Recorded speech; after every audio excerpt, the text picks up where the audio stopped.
Noriu pakalbėti menopauzės tema, kuri kuo toliau, tuo darosi vis aktualesnė ir įdomesnė.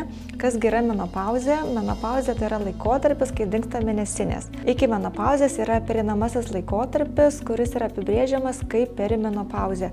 Apskritai visas moters ciklas, visas gyvenimo eigoje yra išdėstytas į vaikystę, tada yra į paauglystę, tada yra į reprodukcinį amžių, vėliau atkeliauja perimenopauzė ir menopauzė.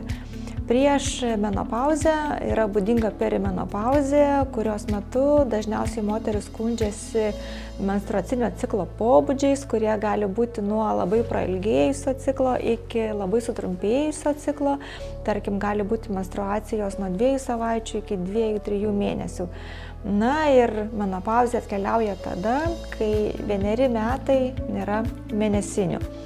Ir kasgi atsitinka su tuo laikotarpiu, kai moteriams dingsta mėnesinės, savaime suprantama, kad visi hormonai išsibalansuoja ir eina kalba apie labai svarbų menopauzei hormoną, tai yra estrogeną.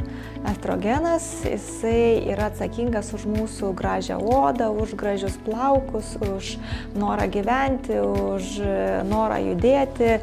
Ir kai jo organizme kiekis labai ženkliai sumažėja, tai yra menopauzės laikotarpiu, atsiranda visi nusiskundimai.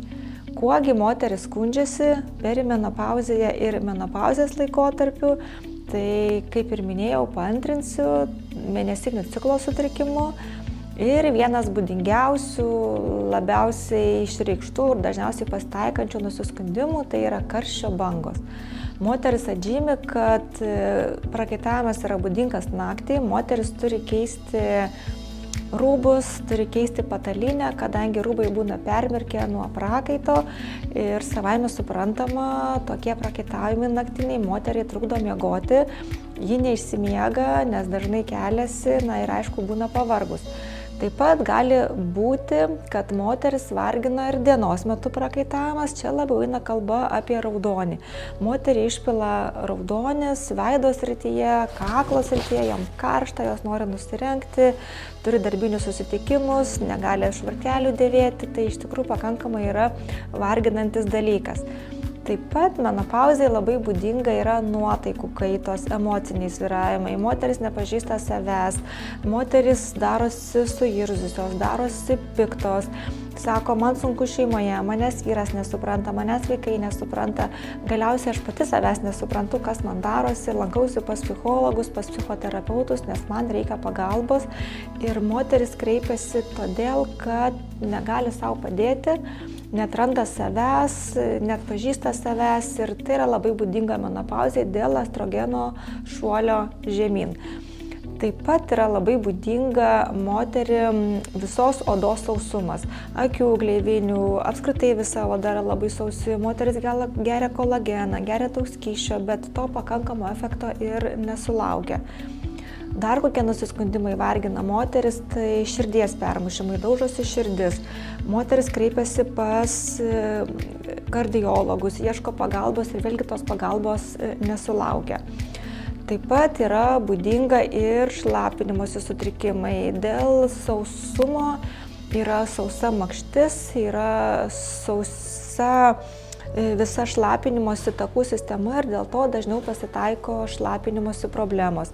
Taip pat skausmingi lytiniai santykiai dėl sausos makšties, niežulys, perštėjimas, neužtikrintas nepilnavertis lytinis gyvenimas. Tai moteris iš tikrųjų menopauzei susiduria su tokiom problemom, kuriuose iki tol yra niekada nebuvę, kurios yra nebūdingos ir moteris net pažįsta savęs. Ir dažnai iki tol, kol sulaukia tinkamos pagalbos, svarsto įvairių specialistų duris, kaip psichologų, kaip urologų, kaip kardiologų, kaip šeimos gydytojo, o tiesiog reikėtų atlikti visą išsamų organizmo hormonų ištyrimą, mikroelementų ištyrimą ir atlikus tam tikrus būtent specialius reikiamus tyrimus ir paskyrus specializuotą gydymą, moterims susitvarko labai greitai visi menopauzės simptomai ir moteris grįžta į pilnavertį gyvenimą.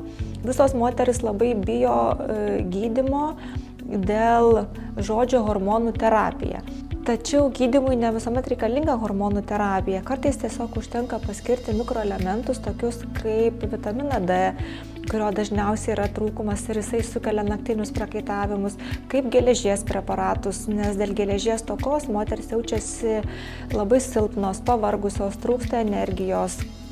Taip pat reikalingi kalcio preparatai ar kiti mikroelementai kaip selenas dėl sutrikusios skydliaukės veiklos ir ne visuomet reikalingas hormonų gydymas. Jeigu eina kalba apie hormonų terapiją, tai šiais laikais yra bioidentiškų hormonų terapija, kuri yra natūrali terapija, kuri yra sveika ir nesukelia nei tromboembolinių komplikacijų, neturi onkologinio poveikio į krūties audinį, į gimdos gleivinę. Taip kad labai daug yra sukurta mitų apie visą menopauzę ir apie menopauzės gydymą. Manęs dažnai moteris klausia, kas atsitiks, jeigu aš nesirūpinsiu savim perimenopauzę arba menopauzėje, jeigu aš nenaudosiu hormonų terapijos, ar man viskas bus tvarkoj. Ne visom moterim reikalinga hormonų terapija. Kai kurios moteris menopauzę labai sėkmingai, puikiai išgyvena ir tą valdo mitybą, gyvenimo būdo korekcija, sportų, padidėjusių fizinių aktyvumų, nes menopauzėje glemba raumeninė masė, reikalinga moteriai daugiau baltyminių produktų ir jeigu moteris tą puikiai daro su vadovu, su specialistu, tarkim tokiu kaip treneriu, kaip mitybos specialistu ar ne, tai kartais ir nereikia hormonų terapijos. Taip kad ne visom moterim reikalinga hormonų terapija menopauzėje, bet visom moterim tikrai menopauzė reikalinga pagalba iš šeimos gydytojo ar tiesiog iš gyvenimo būdo specialisto, kuris sudėliotų teisingą mitybą ir teisingą papildų naudojimą tam, kad išvengti visų šitų simptomų, tokių kaip karščio bangos, kaip nemigas, kaip nemiga, kaip nerimas ir kaip suglebusi raumeninė masė. Na, o jeigu reikalingas hormoninis gydymas, tai tokį gydymą jau skiria specialistas, tačiau jisai ne visuomet gali būti sintetinių hormonų pagrindų, jis gali būti ir natūralių hormonų pagrindų. Kaip dažnai moteriams tikrintis menopauzėje, tai tada, kai sutrinka mėnesinės, faktas, kad reikia tikrintis dažniau, rekomenduojama kas 3 mėnesiai pasitikrinti. Jeigu paskiriamas gydymas, toliau tęstiniam gydymui moteris yra kviečiamos pasitikrinti kas pusę metų. Na ir apskritai menopauzėje rekomenduoju turėti visą specialistų komandą, kaip kad ginekologas specialistas, kaip endokrinologas, kaip mitybos specialistas, kaip sporto specialistas, na ir savaime suprantama šeimos gydytojas.